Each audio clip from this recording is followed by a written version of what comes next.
小豬羅志祥啱啱喺高雄舉行完歌唱，吸引咗大約12000名歌迷捧場。成個歌唱花咗成3600萬台幣製作費，相信當中服裝費用都佔咗唔少部分啦。事關呢日，小豬一共換咗多套歌衫，好似一開場，佢同一班 dancers 以金色服裝華麗登場，又跳又唱，霸氣十足啊！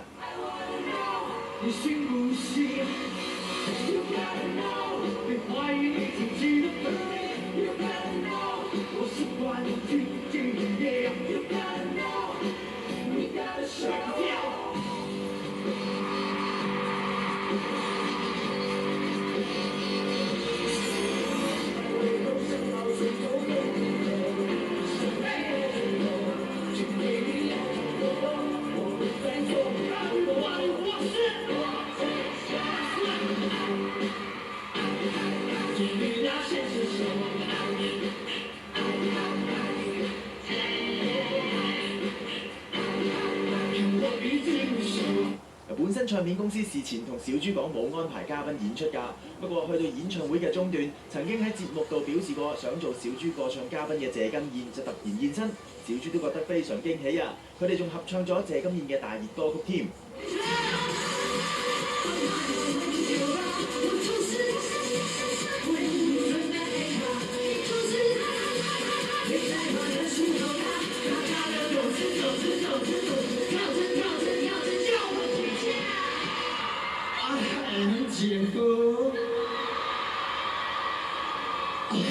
全台灣、全世界只有他有，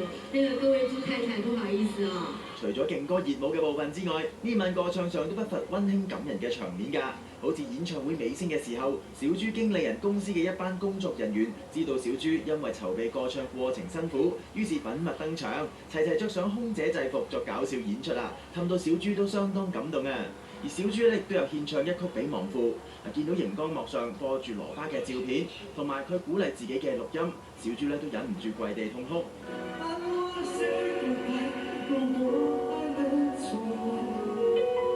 情侶